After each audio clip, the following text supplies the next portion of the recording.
Shivkranti TV news अन्याय, अत्याचार, बेकायदेशीर कृत्य करणाऱ्या विरुद्ध शोषित पीडित न्याय देणारा एकच आवाज। शिवक्रांती टीव्ही दिनबंधू न्यूज संपादक सत्यशोधक शंकरराव लिंगे 7387377880। आजपर्यंतचा आढावा आपण सर्व जनतेसमोर मांडला। यानंतर आपली माणसं आपल्यासाठी कष्टतात म्हणून आपुलकीने आपल्या माना त्यांच्या पुढे झुकतात आणि सोलापूर जिल्ह्याला आपलं म्हणून पालकत्व ज्यांनी स्वीकारलं असे महाराष्ट्र राज्याचे ग्रामविकास व पंचायत राज मंत्री तथा सोलापूर जिल्ह्याचे पालकमंत्री माननीय नामदार जयकुमार भाऊ गोरे यांना विनंती करतो की या तमाम मतदार बंधू भगिनींना आपण या ठिकाणी संबोधित व्हावं। एकदा जोरदार टाळी सन्माननीय साहेबांसाठी।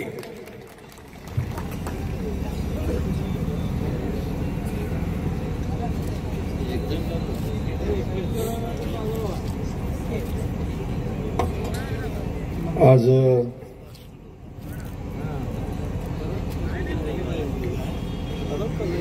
पवित्र अशा संतभूमीमध्ये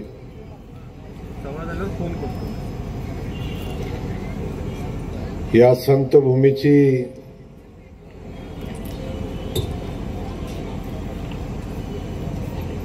मंगळवेढा नगरीची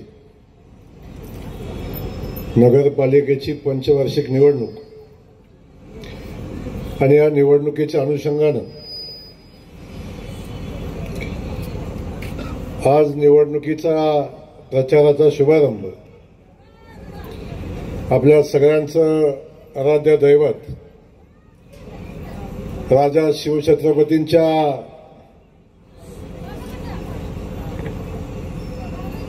साक्षीनं नारळ वाढवून आज प्रचाराचा शुभारंभ आपण सगळ्यांनी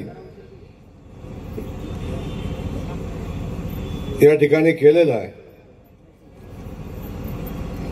आणि अशा पवित्र नगरीची निवडणूक या ठिकाणी होत असताना आपल्या सगळ्यांच्या समोर या विभागाचे आमदार सन्माननीय समाधान दादा यांच्या नेतृत्वाखाली भारतीय जनता पक्ष आणि राष्ट्रवादी काँग्रेस पक्ष अजितदादा गट हे सगळा आता वांदा असा आहे, कुठला गट कुठं आहे, कुठली राष्ट्रवादी कुठं आहे, कुठली शिवसेना कुठं आहे, हे सगळं जबाबदारीनं पाहावं लागतं। सगळ्यात मोठा प्रश्न आमच्या पत्रकार बांधवांना पडतो, नाही चुकून नाव इकडचं तिकडं झालं की सगळं वांद होऊन जातं। पण आज या ठिकाणी भारतीय जनता पक्षाचा आणि राष्ट्रवादी काँग्रेस पक्ष आणि सहकार्यांना सोबत घेऊन ही निवडणूक लढवण्याचा निर्णय समाधानदादांनी घेतला, त्यांच्या सगळ्या सहकार्यांनी घेतला। आणि अशा या निवडणुकीच्या प्रचाराचा शुभारंभ होत असताना आपल्या सगळ्यांसोबत उपस्थित असलेले आणि ज्यांनी आत्ताच आपल्या मंगळवेढा मतदारसंघाच्या विकास कामाच्या बाबतीतली आपली भूमिका मांडली आणि जो माणूस सातत्यानं आपल्या मतदारसंघाच्या विकासाचा संकल्प घेऊन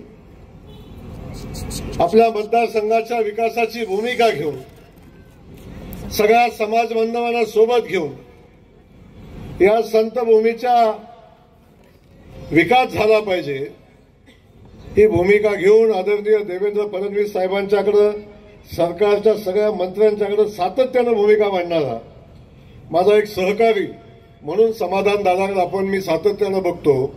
एकदा जोरदार टाळ्या आपण समाधान दादासाठी वाजवल्या पाहिजेत।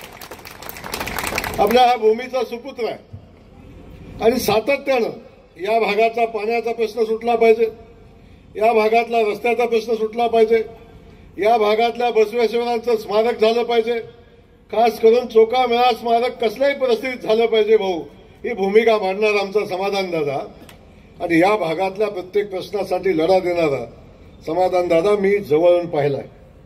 दादा तुमच्या पोटनिवडणुकीला मी आलो होतो आणि तेव्हा आपण या भागातली सगळी परिस्थिती आपण सगळ्यांनी पाहिली होती.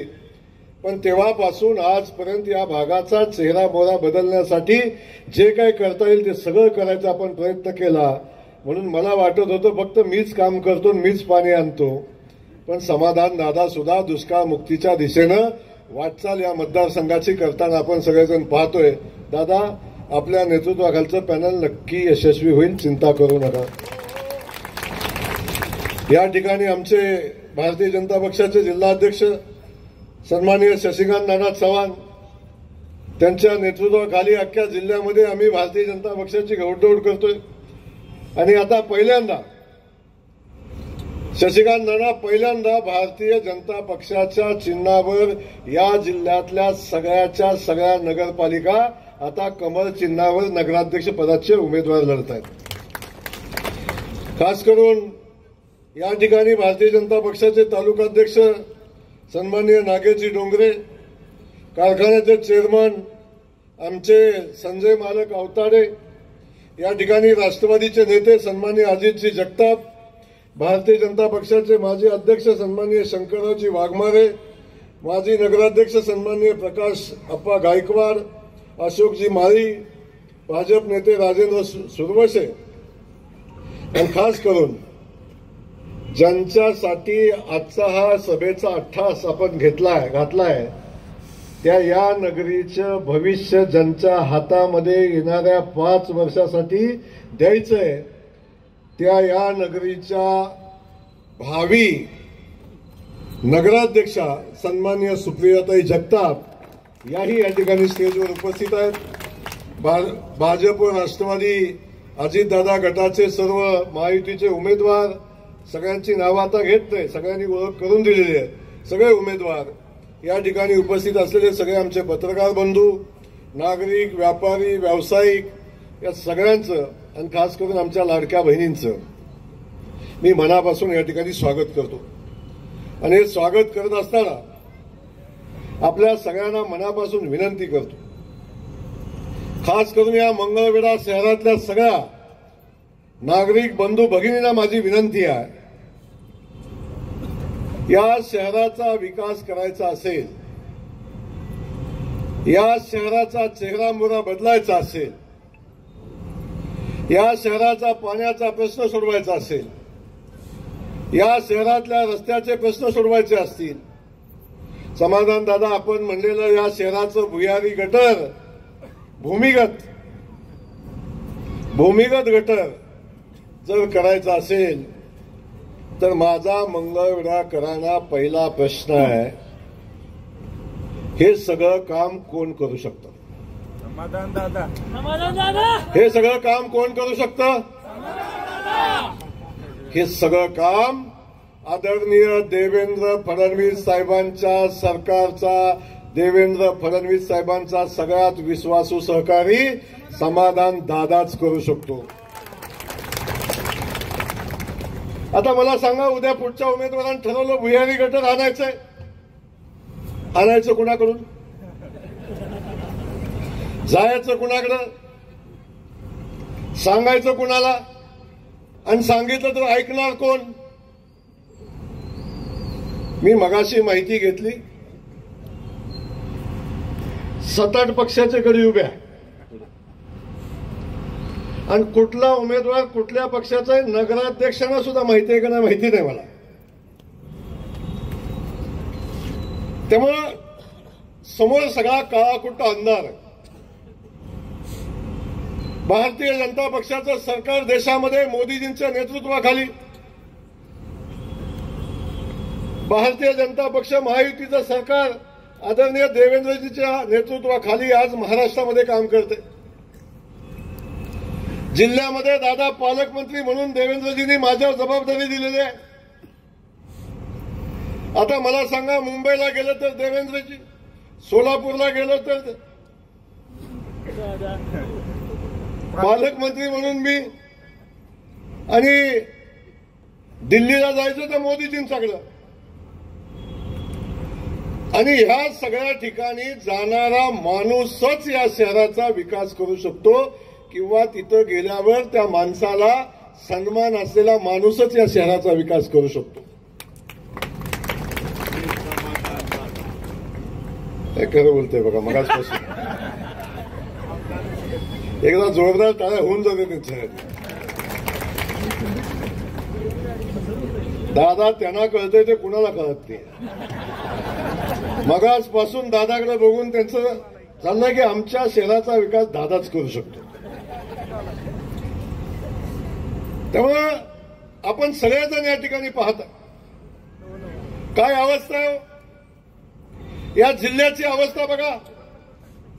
एका बाजूला आमचा भारतीय जनता पक्ष, पाठीमागच्या निवडणुकीमध्ये समाधान दादा एका सुद्धा नगरपालिकेवर कमळ चिन्हावर निवडून आलेला नगराध्यक्ष नव्हता आणि समोरचे सगळे एखादी दुसरी तिसरी आघाडी सोडली तर काँग्रेस, राष्ट्रवादी, शिवसेना यांच्या चिन्हावर निवडून आलेले उमेदवार नगराध्यक्ष म्हणून काम करताना आपण बघितलं.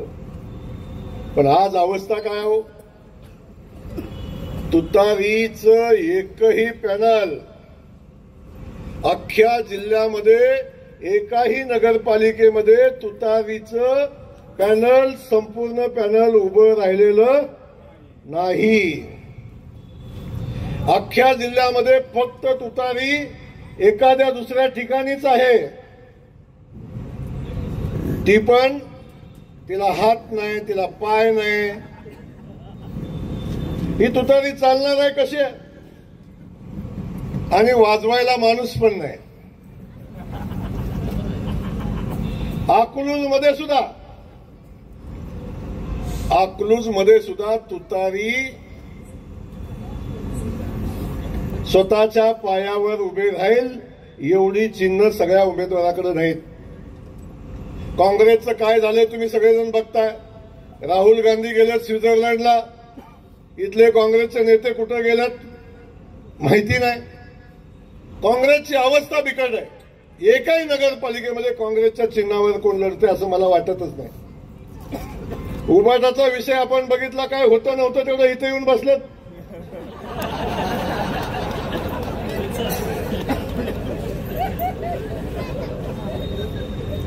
आता उभाटाला चष्मा लावून शोधायला लागला तरी कुठे घावणार नाही. मग समोर काहीच दिसत नाही.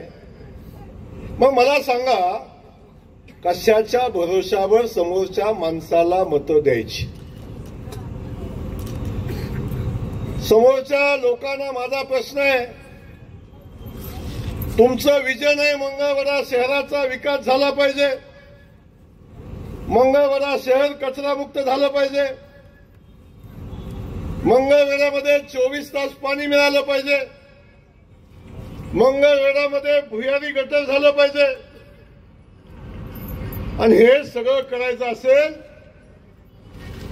तर भारतीय जनता पक्षाच्या नेतृत्वाखालच्या महायुती सरकारशिवाय पर्याय नाही. मग विनाकारण लोकांची दिशाभूल करायचं कारण काय आहे. 5 वर्ष चालवलंय, काय झालं नाही आपल्याला माहिती आहे.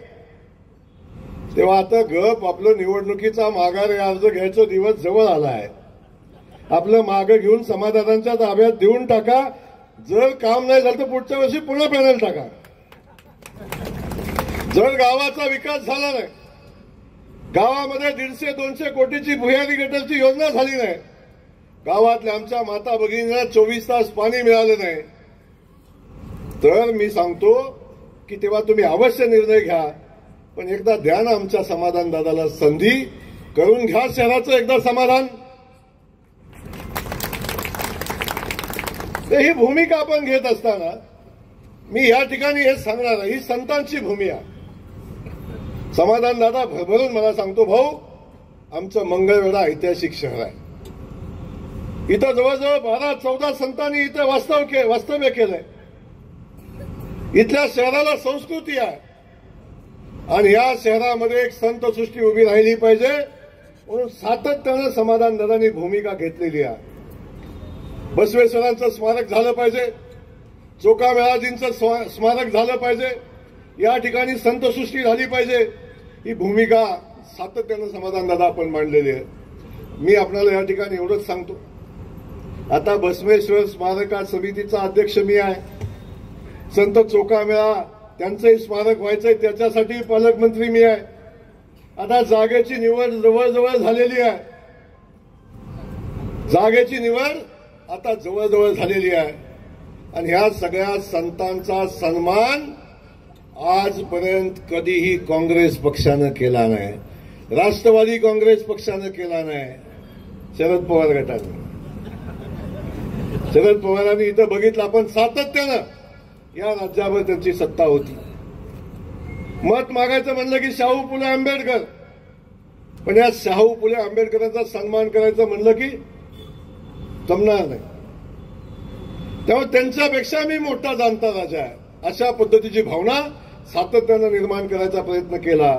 पण कधी आमच्या प्रभू श्रीरामाचं मंदिर झालं नाही यांच्या हातून. आज प्रभू श्रीरामाचं मंदिर झालं. आज काशीमध्ये बघतो आपण, काशी विश्वेश्वराचं मंदिर झालं.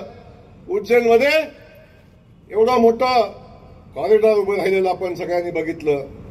आणि हे सगळं करत असताना आज मंगळवेढा शहरामध्ये आमच्या संतसृष्टी होण्याची आवश्यकता आहे. आणि मी आपल्या सगळ्यांना सांगतो, या ठिकाणी संतसृष्टी झाली पाहिजे, ही भूमिका आमच्या समाधानदादाची आहे. आणि त्या समाधानदादाच्या भूमिकेला बळ आदरणीय देवेंद्र फडणवीस साहेबांचं आहे. साहेबांनी मला सातत्यानं सांगितलं जय, ही संतसृष्टी उभी राहिली पाहिजे. तातडीनं जागेचा प्रश्न सोडवा, त्याला लागेल तेवढे पैसे आपण देऊ. आणि या ठिकाणी बसवेश्वराचं आणि चोखामेळांचं सगळ्या संतांचं एक संतसृष्टी आपण उभी करू. त्यासाठी दादा 100-150 नाही, 200-500 कोटी रुपये लागले तरी सुद्धा देवेंद्रजी कमी पडू देणार नाहीत, हा शब्द आपल्याला त्यांनी दिलेला आहे. आपल्या तलावाच्या बाजूची जागा इथं कुठेतरी आहे, तलावाच्या जवळजवळ 30 एकराची जागा आहे. त्याच्यामध्ये बसवेश्वर स्मारकाला जागा. दादा आपण चोखामेळाची जिथं सांगता तिथं जागा खूप छोटी आहे, तिथं स्मारक होईल का छोटी, आपला विषय आपण सगळ्यांनी ठरवा. आणि तिथं जर स्मारक होत नसेल तर त्या 30 एकरातली 5 एकर जागा आपण चोखामेळाच्या स्मारकासाठी सुद्धा आपण देऊ. पण तो तुमचा गावस्वरूपी प्रश्न आहे. संतसृष्टी करू, पण शेवटी कुठं पाहिजे हा गाववाल्यांचा विषय आहे. त्या ठिकाणी आपण ज्या ठिकाणी जे लागेल ज्या संतांच्या संतसृष्टी करण्यासाठी ती सगळी भूमी आपण त्या ठिकाणी अक्वायर करू. आणि लवकरच त्या स्मारकाला आपण ती जमीन देणार आहे. कलेक्टरला येतानाही मी फोन केला होता, कुठपर्यंत आलंय. आता दादा शेवटची बैठक आपण करू. आणि दादा पण त्या स्मारक समितीमध्ये दादा आपण आहे, काळजी करू नका. तर स्मारक मार्गी लागेल. आणि या ठिकाणी या सगळ्या गोष्टी पुढे घेऊन जात असताना या सगळ्या विषयांना न्याय देण्याची भूमिका आपण या निमित्तानं घेऊ. त्यामुळे या ठिकाणी आपल्या या निवडणुकीच्या निमित्तानं मी आपल्याला एवढंच सांगणार आहे, देशामध्ये मोदीजींचं सरकार आहे. या समोर बसलेल्या प्रत्येक नागरिकांच्यासाठी प्रत्येकाला कुठल्या नाही कुठल्या स्वरूपानं मदत करण्याची भूमिका सातत्यानं मोदीजींचं सरकार घेते, आमचं देवेंद्रजींचं सरकार घेते. आणि ही भूमिका घेत असताना आपण बघतोय सगळ्या ठिकाणी ज्या ठिकाणी निवडणुका होत आहेत त्या ठिकाणी भारतीय जनता पक्ष समोरच्या सगळ्या पक्षांची धुळधाण करताना आपण सगळेजण बघतोय.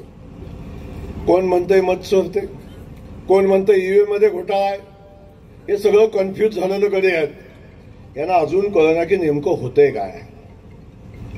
माणसातच नाही, कधी पाण्याच्या प्रश्नावर बघितलं नाही, कधी शेतकऱ्याच्या प्रश्नावर बोलले नाहीत, कधी विजेच्या प्रश्नावर बोलत नाही, कोण या लोकल प्रश्नाविषयी बोलत नाही. हे बोलतात काय, ईव्हीएम मध्ये घोटाळा आहे, यांच्या मेंदूत घोटाळा झाला आहे. कोण म्हणतंय मताची चोरी होते. माझं तर मत आहे की यांचा मेंदू चोरीला गेला आहे. अरे बाबा, लोक का आपल्याला घरी बसवतात विचार करा. कुठं चुकतं एकदा बघा. अरे लोकसभेला आमचा पराभव झाला, आमचा भारतीय जनता पक्ष त्यातून शिकला. काय झालं नक्की, का आमचा पराभव झाला, ही सगळी कारणं शोधून काढली आणि त्या सगळ्या कारणावर उपाय शोधला. आम्ही पुन्हा विधानसभेला सामोरं गेलो तेव्हा आम्ही नाही म्हणलं ईव्हीएम घोटाळा झालाय. तेव्हा आम्ही नाही सांगितलं कारण कुठलं. आमचा पराभव आम्ही मोठ्या मनानं स्वीकारला आणि आम्ही लढाई चालू केली. भारतीय जनता पक्षाचा सैनिक जमिनीवर लोकांच्या पकडं आमच्या बहिणींच्याकडे गेला आणि सगळ्यांनी सांगितलं आमचं काही चुकलं असेल तर आम्ही दुरुस्त करू, आम्ही तुमच्या विकासाची भूमिका पुढे घेऊन जाऊ. ही भूमिका घेतली आणि आमच्या भारतीय जनता पक्षाचं सरकार आलं. लाडक्या बहिणी आमच्या पुढे बसल्यात, बऱ्याचशाच बहिणी आमच्या गेल्या पण मी अनेक वेळा बघितलं जेव्हा कधी आमच्या लाडक्या बहिणींच्यासाठी योजना आली तेव्हा सगळ्यांनी काय सांगितलं, ही योजना निवडणुकीसाठी आलेली आहे, ही योजना पुढे चालू राहणार नाही, अशा पद्धतीची भूमिका आमच्या सगळ्या सावत्र भावांनी घेतली. पण आदरणीय देवेंद्र भाऊजी त्याही वेळी शब्द दिला होता, आमच्या लाडक्या बहिणीच्या अकाउंटवर येणारा पैसा कधीही थांबणार नाही. कदाचित सख्या भावानं ताई सख्या भाऊ सुद्धा राखी बांधायला गेला तर खिशातनं 500 रुपयाची नोट काढताना बायकोकडे 3 वेळा बघतो, बायकोनं मान हलवली तरच ताटात टाकतो.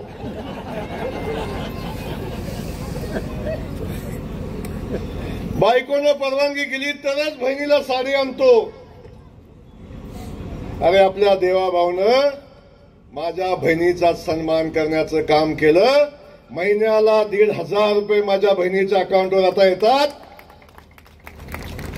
काय आमच्या बहिणींची अवस्था होती, 100 रुपये सुद्धा गड्यानं दिलं तर 3 वेळा. मी काल 100 दिलं होतं, किती राहिले ते, बाजाराला गेली होती किती राहिले ते शिल्लक.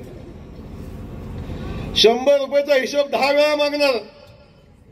त्या बहिणीला आमच्या कधी सन्मान नव्हता. आता ती सगळं गडी म्हणतात, अकाउंटला काय येतं का ग तुझ्या. हा सन्मान कुणी दिला माझ्या बहिणीला, हा सन्मान आमच्या देवाभाऊने दिला, लक्षात ठेवा. आणि देवाभाऊनी सांगितलंय मी आहे तोपर्यंत आमच्या बहिणीच्या खात्यावर येणारा पैसा कधी थांबणार नाही. शेतकरी बांधवांच्या खात्यावर आता मोदीजी पैसे पाठवतात, आमचे देवेंद्रजी पैसे पाठवतात. 12,000 रुपये वर्षाला आमच्या शेतकरी बांधवाच्या खात्यावर येतोय. आमची बहीण आता सहज रेशनिंगच्या दुकानात जाते, पैसे घेऊन जायला लागायचं, आता फक्त पोतं घेऊन जायला लागतं मोठं. डोक्यावर येत नाही एवढं रेशनिंगचं धान्य, खिशात नया पैसा घेऊन न जाता गेल्या 7, 8, 9 वर्षापासून रेशनिंगचं मोफत धान्य आहे. सरपंचाचा सन्मान, सरपंचाचा काय मोकळीच सरपंच की 7-12 पाक ओझ्याने मेला, कधी सरपंचाचा सन्मान झाला नाही. आता सरपंचाचं मानधन चालू झालं. कोण विचारलं कोतवालाला आमच्या, आता कोतवालाला 10,000 रुपये मानधन आमच्या देवेंद्रजींनी चालू केलं. आणि आमच्या पाटलाची अवस्था काय मोकळीच पाटीलकी, घरी गेले की पाटीलकीच निघायची त्याची. आता त्या पोलीस पाटलाचा सन्मान 10,000 रुपयाचा पगार आमच्या पोलीस पाटलाला दिला. ग्रामसेवक अगदी गावातल्या ग्रामसेवकाचा ग्रामपंचायतीमध्ये काम करणाऱ्या कर्मचाऱ्याचा सन्मान, अंगणवाडी सेविकेचा सन्मान, आशा सेविकेचा सन्मान, या समाज घटकातल्या आमच्या कामगार मजुरांचा सन्मान, हे सगळं करण्याचं काम आमच्या भारतीय जनता पक्षाच्या मोदीजींच्या आणि देवेंद्रजींच्या सरकारनं केलं. कुणी आजपर्यंत कशाचा सन्मान केला या लोकांचा. या सगळ्या समाजातल्या सगळ्या लोकांचा सन्मान करण्याचं काम भारतीय जनता पक्षाचं सरकार करते. म्हणून मी यांना सांगतो, एकदा तपासा आपल्याला. हे ईव्हीएम आणि बाकीच्या सगळ्या भानगडी याच्यात पडण्यापेक्षा एकदा माणसात जावा, लोकांच्यात जावा, लोकांची भूमिका समजून घ्या आणि लोकांच्यासाठी काम करा. तेव्हा तुमचं सरकार नक्की जनता तुमचा विचार करेल. पण जोपर्यंत असलं विरोधक आपल्या समोर आहेत ना, तोपर्यंत दादा चिंता करायचं काम नाही. आता राहुल गांधी सापडतच नाही, उद्धव साहेब निवडणूक आल्यापुरतं बाहेर येतात, नाही तर ऑनलाईनच असतात. बाकी आपण सगळे बघितलंय काय चाललंय पुढं. त्यामुळे या सगळ्या परिस्थितीमध्ये गावातल्या माझ्या विरोधकांनाही सांगणं आहे की आता तुम्ही जरी मतं मागितली तरी उद्याच इथं सभा होईल, 2 दिवसात परवा. मला एवढं उत्तर द्या की तुमच्या नगरपालिकेसाठी लागणारा निधी आणण्यासाठी तुम्ही कुणाकडे जाणार आहे आणि मग मत मागा. कुणाकडे जाणार, कुणाकडे मागणार आणि कुठनं पैसे आणणार. पुन्हा तुम्हाला समाधान दादाकडेच यायला लागेल, अडचणच नाही दुसरीकडे. कारण सगळ्याचं समाधान करणारं एकमेव केंद्र समाधान दादा केंद्र.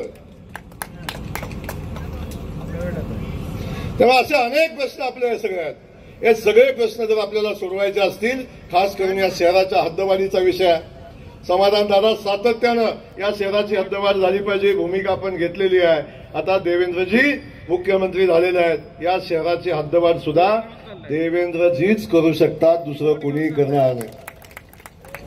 तेव्हा माझी विनंती आहे, या शहराचा विकास करायचा असेल, या संत भूमीचा सन्मान करायचा असेल, या भूमीमध्ये संतसृष्टी उभी करायची असेल, या गावातल्या गटर पाण्यापासून सगळे प्रश्न सोडवायचे असतील तर आपल्याला भारतीय जनता पक्ष आणि महायुतीशिवाय पर्याय नाही. पण माझी विनंती आपल्याला आहे, आमच्या जगतापताईला आता 5 वर्षासाठी तुम्ही संधी द्या. नगराध्यक्षपदाची संधी आपण द्या. समाधान दादा आहे, दादा आम्ही तुमच्या पाठीशी उभा आहे. पालकमंत्री जोपर्यंत मी आहे तोपर्यंत दादाकडे आमचं खातं दादाच्याकडेच आहे. दादानी काय मागितलं असं आणि आम्ही दिलं नाही असा विषयच नाही.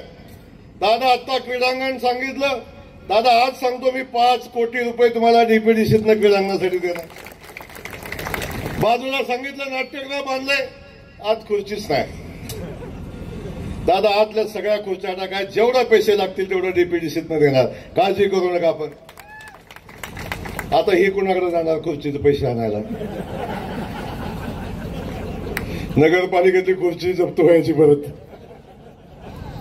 तर शेवटी एक लक्षात घ्या, बाबळीच्या झाडाखाली कुणीही जात नाही. दगड मारतं तर आंब्याच्या झाडाला मारत. सावली घेतो तर आंब्याच्या झाडाची सावली घेतो. त्यामुळे इकडं आंब्याची सावली आहे, आंब्याच्या झाडाची सावली आहे, इथं आंबा पण आहे आणि सावली पण आहे. तिकडं बाबळीचं झाड आहे, सावली पण नाही, हात लावला की टोचते. धड हात बी लावता येत नाही आणि धड सावली पण घेता येत नाही. अशा ठिकाणी जाऊन काही होणार नाही. आणि दादा विरोधक सुद्धा सांगतायत, उद्धव ठाकरे सुद्धा खासगीत म्हणताय, शरद पवारजी बी खासगीत म्हणतायत. आता 15-20 वर्ष भारतीय जनता पक्ष हटत नाही. बिहारची निवडणूक झाली काय बघितलंय, आणि बिहारच्या निवडणुकीनंतर महाराष्ट्राच्या नगरपालिकेचा निकाल लागला की दादा तुम्हाला सांगतो, राहिलेलं सगळं गडी सुद्धा आम्हाला भारतीय जनता पक्षात घेता का म्हणा येतील. पण आपलं स्टेज फुल आहे. एका दुसरी जागा मतदान लागली तर आपण देऊ, पण सगळ्यांना काही जागा इकडे नाही. पण या ठिकाणी पुन्हा एकदा आपल्याला एवढंच सांगतो, मंगळवेढ्याच्या सगळ्या जनतेला मी मनापासून या ठिकाणी एवढंच सांगणार आहे, या भागाच्या विकासासाठी, या गावाच्या विकासासाठी जर सगळ्यात हक्काचं ठिकाण कुठलं असेल तर ते समाधान दादा आहे. आणि समाधान दादाच्या नेतृत्वाखाली आमचं हे पॅनल उभं राहिलेलं आहे. भारतीय जनता पक्षाचं पॅनल, त्यासोबत अजितदादांच्या राष्ट्रवादीचं घड्याळ आता या पॅनलमध्ये आहे. या सगळ्या उमेदवारांना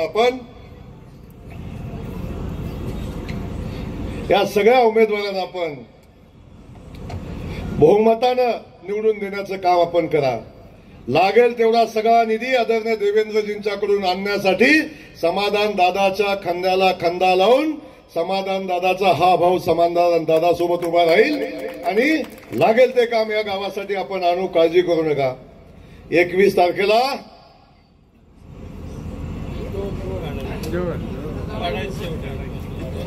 अर्ज काढायची तारीख, त्यामुळे त्या दिवशी समाधान दादाचा वाढदिवस घ्या. माझी विनंती आहे गावातल्या सगळ्या लोकांना, जाऊ द्या एकदा होऊन जाऊ द्या, देऊन टाका समाधान दादाला 21 तारखेला. अगदी नाही झालं तर 3 तारखेला दादा आहेच तुमचं, काही फरक पडणार नाही कोण काय म्हणला तरी. आपल्याला एवढंच सांगतो, आम्ही सगळेजण या गावाच्या विकासासाठी समाधान दादाच्या नेतृत्वाखाली ताकदीनं आपल्या पाठीशी उभं राहू आणि देवेंद्र फडणवीस साहेबांच्याकडून जे शक्य आहे ते सगळं या ठिकाणी आणू. आणि जोडीला घड्याळ आहे, अर्थखातं बी आपल्याकडेच आहे. तेव्हा अडचण असायचं कुठलं कारण आता राहिलेलं नाही. याच्यापेक्षा अधिकचं न बोलता सगळ्या गावकऱ्यांना आणि मंगळवेढा शहरातल्या सगळ्या लोकांना मी मनापासून विनंती करतो की हे पॅनल फक्त निवडून देऊ नका, तर जिल्ह्यात विक्रमी मतानं या शहराचा नगराध्यक्ष आमच्या जगताप ताईला निवडून द्या एवढी विनंती करतो. सगळ्या उमेदवारांना निवडून द्या एवढी विनंती करतो. थांबतो. जय हिंद, जय महाराष्ट्र.